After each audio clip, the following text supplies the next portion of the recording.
박근혜 대통령 당선 1년을 맞아서 지난 1년을 평가하는 냉정한 성적표들이 곳곳에서 나오고 있습니다. 그런데 이분이 오랜만에요. 이분 민주당 분인데 이분이 박근혜 대통령에게 잘했다! 네, 이렇게 칭찬을 했습니다. 웬일로 칭찬을 다 하셨을까? 무척 궁금합니다.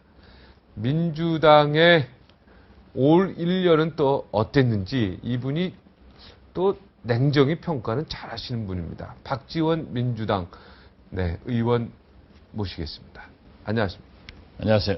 김혜석 의원하고 악수할 때 조금 기분이 좀 어떠셨습니까? 뭐 좋았죠. 아, 좋았습니까? 오랜만에 봤으니까. 네. 그래도 뭐 탈당하신 분이니까 좀 서운한 부분도 있을 거 아닙니까? 뭐 정치란 게 다 그런 거고 본인이 잘 되려고 갔으면 축하해줘야죠. 조금 들으셨죠?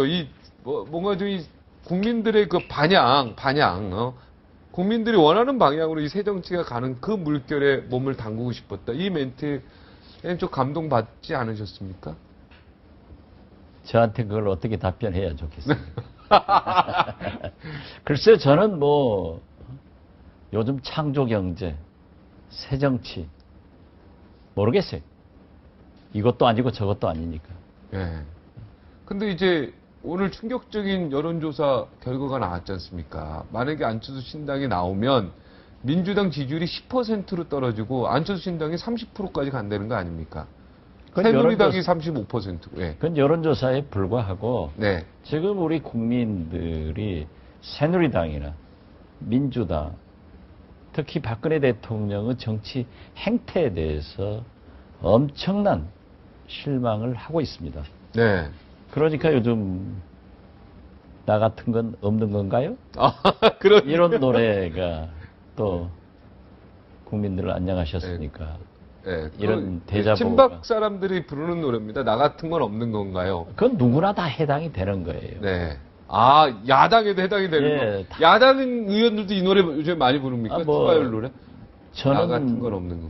안 불렀습니다만은 네. 아무튼 그게 지금 세태예요. 네. 그렇기 때문에 안철수 의원 개인에 대한 기대가 아니라 새정치 그 구호에 대한 기대가 나타나고 있지만 그렇죠. 사실 검증을 했을 때 어떻게 나타날 것인가 하는 것은 조금 의문입니다. 진짜 검증을 했을 때 신당이 네, 뜨고 나서 예. 거품 같은 게 지금 다 들어가 있는 거기 때문에 거품이 그렇죠. 빠질 것이다. 안철수 의원의 개인 지지도는 매일 추락하고 있잖아요. 네. 그렇기 때문에 우리 새누리당이나 우리 민주당이 특히 박근혜 대통령이 이제 1년이 돼서 반성할 것은 반성해야 됩니다. 네. 축하드립니다. 근데 왜 연락을 안 하셨습니까? 무슨 연락? 할아버지가 되신다고. 할아버지가 아니라. 아니, 결혼하면 할아버지 되는 거죠. 이제 애도 낳을 거 아닙니까? 아직 멀었죠. 이제 곧 또 좋은 일 있으면 또 가는 거죠. 일단 결혼이 시작 아닙니까? 할아버지 그렇죠. 되는. 제가 딸 둘인데 큰 딸을 시집 보냈지만 굉장히 눈물이 나더라고요. 그런데 글쎄요, 뭐 조용하게 치르는 것이 좋겠다 해서 사돈댁에도 이해를 구하고 또 제가 청첩장 냈으면은 우리 박종진 앵커도 방송 못 나오고 와야 될 거 아니에요. 어떻게 하셨습니까? 얼마나 불편드려요. 그래서 그냥 조용히 했습니다. 요즘엔 또 퀵 서비스가 있어서 대신 봉투 갖다 주는 사람들이 그럼 좀 보내주세요. 네, 알겠습니다. 아니, 진짜 그걸 지인들한테 아무도 안 알렸어요. 네, 아무도 안 알렸어요. 진짜 좀만 알려도 그대로 들어오는데 네. 어떻게 제가 좀 배신감을 좀 느낍니다. 그 보좌관들한테. 아니 보좌관들도 몰랐어요. 그랬어요. 예, 제가 얘기하지 않고 네. 그날 이제 광주 트라우마 센터 심포지움이 국회에서 오후 1시 반에 있는데 네. 이호 여사님이 축사를 하셔서 네. 거기 함께 안내하고 네. 또 김진표 전 원내대표 출판 기념회가 있어서 네. 거기 가서 인사하고 그리고 우리 정동영 의원이 세종문화회관에서 네. 출판 기념회가 있어서 거기 참석해서 축사하고 그리고 바로 결혼식장으로 가서 옷 바꿔 입고 했습니다. 예, 신부 아버지로서의 자격이 굉장히 부족한 것 같습니다. 그래도 예, 저희 딸도 네. 이해를 하고 네. 전부 네, 이해했습니다. 가족 21명하고만. 예. 네, 야, 참 대단하십니다. 자, 장성택 그 처형되고 나서요. 지금 우리가 협박하고 있잖아요. 북한이. 그렇죠. 예. 비서실장 하셨지 않습니까? 예, 예. 네. 그래서 한 나라의 청와대에서 계속 오래 계셨는데 장석택도 만나보시고 뭐 어찌됐든 지금 김정은 이름으로 국방위원회 이름 북한의 국방으로 전통문이 날라왔어요. 이제는 예고 없이 포격하겠다. 네. 타격하겠다. 자, 느낌이 어떻습니까? 북한은 늘 그러한 공갈 협박을 잘 하죠. 그렇지만은 지금 현재 북한 내부가 사실 불안정하잖아요. 네. 그렇기 때문에 우리가 좀 너무 지나친 자극을 했을 때는 어떠한 일을 할 수 있는 그러한 집단입니다. 그래서 좀 우리가 자극하지 않고 좀 조용히 주시하는 것이 필요하다.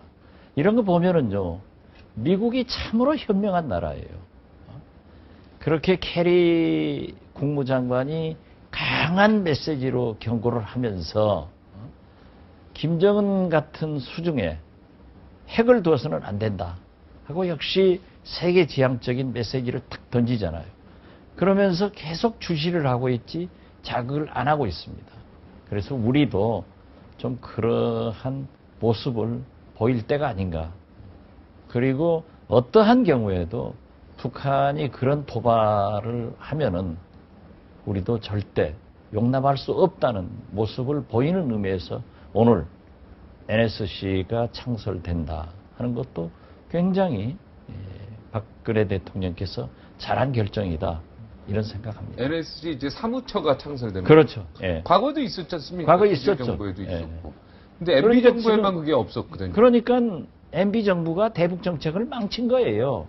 사실 이번에만 하더라도 장성택 실각설이 나왔을 때 국정원 말 다르고 국방부 장관은 나는 모른다.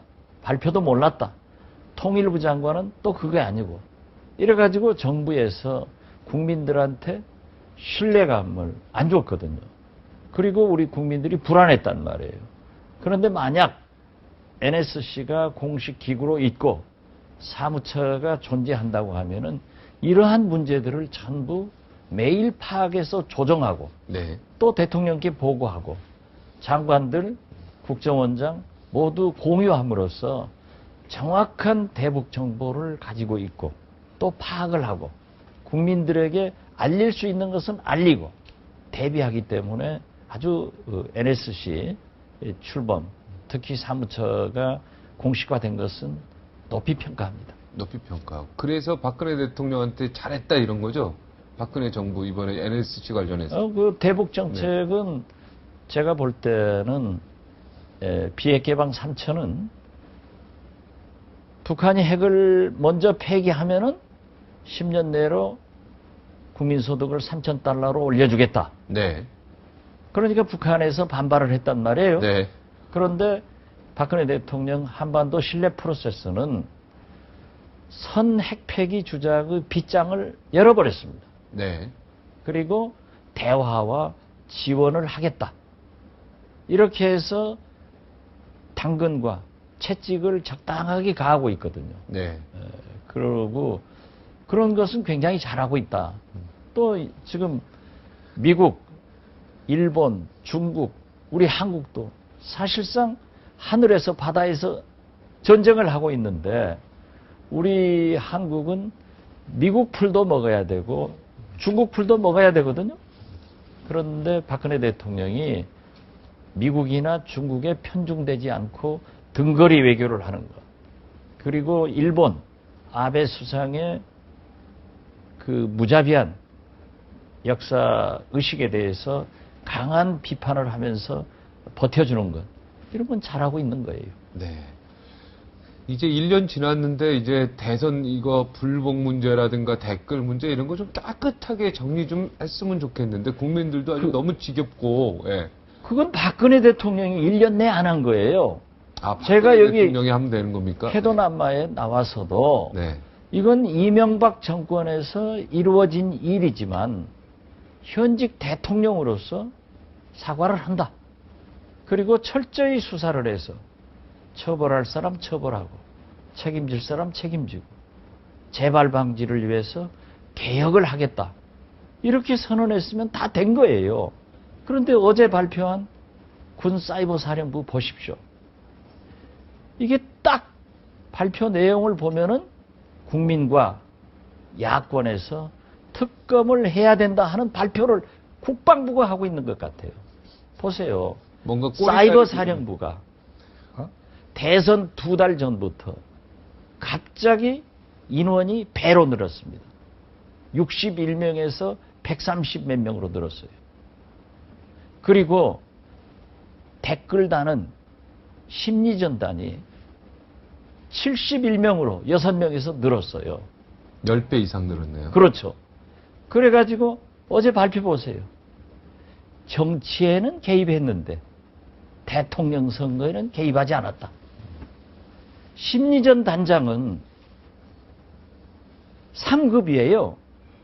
그런데 사이버 사령관, 지금 현재 청와대 국방비서관, 현재의 사령관, 보고는 받았지만 지시는 안 했다. 그게 말이 됩니까? 그러면서 사이버 사령 심리전단장은 이렇게 얘기합니다. 내가 1급도 아니고 2급도 아니고 앞으로 군수나 시장 나올 사람 아닌데 내가 무슨 힘으로 그렇게 했겠느냐. 거기에 예산 100억을 쓰고 있어요. 인원이 71명이에요. 이걸 발표를 하고 하니까 국민이 용납하겠어요? 그런데 왜 어떻게 우리 박종진 앵커는 우리보다 좀 조용히 해라 하는 식으로 질문하면은 안 되죠. 아니, 조용하는 식으로 질문하지 그건 않았어요. 박근혜 대통령이 네. 사이버 사령부 이번 수사 결과에 대해서 아니, 문제점이 많다. 문제점이 네. 많다. 네. 그러면 근데 군이 그 사람들이 희생당한 거다. 난 그렇게 보는 거야. 11명이요. 불쌍한 사람들이다. 난 이렇게 보고 있거든요. 누가 11명이 희생당? 아, 이번에 기소된 사람들. 11명. 기소된 사람들을 그건 말이 안 되죠. 그렇죠. 그러기 때문에 네. 그 미진하기 저랑 때문에 비슷하다니까요, 생각이요. 예. 특검을 해서 예. 밝히자 이겁니다. 예. 또 검찰도 국정원 댓글도 2,200만 건이 발각됐다고 하면은 밝혀야죠. 이걸 덮으려고 하니까 그 사람들이 시끄러운 거예요. 무슨 죄가 있습니까? 11명이. 죄가 있죠. 아, 죄가 있습니까? 그렇죠. 부당한 지시를 받았으면 안 했어야 맞습니다. 그렇지만은 그건 깃털도 아니고요. 솜털이에요, 솜털. 그러니까 솜털이 불쌍하잖아요. 불쌍하죠. 네. 그러나 이런 것들을 무조건 덮어라 하는 것은 옳지 않습니다. 네. 그래서 지금도 전국의 해결의 키는 박근혜 대통령이 가지고 있는 거예요. 네. 사이버 사령부 수사 결과를 보면서 이거는 미심쩍다 이렇게 하고 그렇죠. 있고. 그러니까 하고 국정원 문제도 해결해라 하면 되는 거예요. 그런데 지금 현재 왜 박근혜 대통령이 못 하시는지 저는 이명박 대통령하고 무슨 짬짬이가 있는지 그건 모르겠어요. 그렇지만은 현직 청와대 국방비서관이 사이버 사령관이었다고 하면은 이게 문제가 있는 겁니다. 아, 지금 그렇습니까? 그렇습니다. 지금 국방비서관이 예. 사이버 사령관이었다. 사령관이었다. 그러면 그분이 문제가 있는 사령관 때 갑자기 대통령 선거를 앞두고 인원을 배로 증원시킨 거예요. 그러니까 그리고 국방비서관이 보고는 받았지만은 지시는 하지 않았다. 이 보고 받았으면은 못하게 해야죠. 그러니까 의원님이 볼 때는 국방비서관이 뭔가 있다 이렇게 보는 거죠. 국방비서관도 그렇고 현재의 사이버 사령관도 있어요. 네. 제가 법사위에서 군사법원 국정감사를 하는데요. 현재의 사령관은 국정원의 예산을 사용했습니다. 라고 저희들 앞에서 얘기를 하는데 네, 처음에 했죠. 국방부 장관은 그런 일 없대. 그런 일 없다.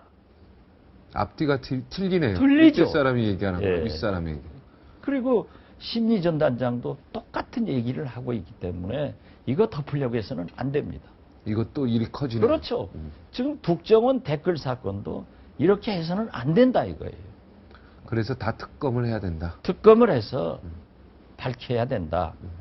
그리고 책임질 사람 책임지고 처벌할 사람 처벌하고 그리고 이제는 이러한 일이 다시는 일어나지 않도록 제도적, 법적 장치를 해나가면 되는 거예요. 그런데 지금 국회에서 특위가 구성되어 있지만은 잘 진척이 안 되고 있어요. 그런데 저는 그렇게 얘기를 했습니다. 그 특위 위원들에게 개인적으로 정치라고 하는 것은 모든 것을 다 우리가 얻으려고 하지 마라. 점진적으로 해야 되니까 이렇게 얘기를 하면은 과격한 분들은 이게 또 어떤 타협하지 않냐? 뭐 팔아먹는다? 라고 하지만은 결국 국회라고 하는 것은 의견이 다른 사람들이 만나서 조정하는 거예요. 그래서 대화와 타협을 해서 협상의 산물로 개정안이 나와야 되기 때문에 이 정부 여당에서 특히 청와대에서 국정원에서 좀 여유 있는 자세를 보여줬으면 좋겠습니다. 네. 지금 엄마 아빠가 부부가 막 싸우고 있는데 밖에서 강도가 야, 이 집 들어가겠다 자꾸 그러고 있어요. 네? 문 두드리고 있어요. 여기 안에서 막 싸우고 있으면. 왜 그 강도 들어오게 엄마 아빠가 평상시에 잘 못했어요? 아니 그러니까 이제 강도 들어올 때는 일단 엄마 아빠가 안에서 집안 싸움 할 때 방향을 딱 틀어서 야 이거 싸움은 좀 나중에 하자. 지금 북한이 요동치고 있고 우리 공격하겠다고 하니까 이럴 때는 좀 우리 의원님이 나서서 모든 정쟁을 중단하고 우리 여야가 이제 안보에 모두 머리를 맞대자 이렇게 좀 멋지게 할 수 없을까요? 그 북한에서도요. 지금 예고 없이 타격을 하겠다. 네. 국방위원회 제1위원장인 김정은 명으로 네. 이렇게 보내왔지만은 우리나라 일부 극우 보수 단체에서 자꾸 이런 식으로 자극을 하면은 우리가 이렇게 하겠다라고 해서 제가 모두에 말씀드린 것처럼 미국처럼 그렇게 강한 메시지를 전달하면서도 궁극적으로는 북한 핵을 폐기하는 길로 유인시키면서 자극할 필요 없다 이겁니다. 지금은. 그러니까 어저께 보수단체들의 그 화형식하고 이런 게 북한을 지금 자극한 거고 그런 행위는 좀 자제하라 이런 얘기죠. 저는 그렇게 생각합니다. 지금 이 시기에는 예. 괜히 자극할 이 필요 시기도 없다. 그렇고 앞으로 그전 시기에도 삐라 같은 건 저는 얘기했어요. 백해무익하다. 오히려 더 많은 북한 주민들이 피해를 본다라고 한 거예요. 우리가 좀 어른답고 잘 사는 형님답게 행동할 필요가 있습니다. 아, 삐라가 또 백해무익합니까? 저는 북한 그렇게 주민들이 예. 삐라 보고 나서 아, 남한이 이렇게 사는구나. 그건 그리고 북한 좀 주민들이 다 잘 알고 있습니다. 안 뿌려도. 안 뿌려도 잘 알고 있어요. 네. 예. 네.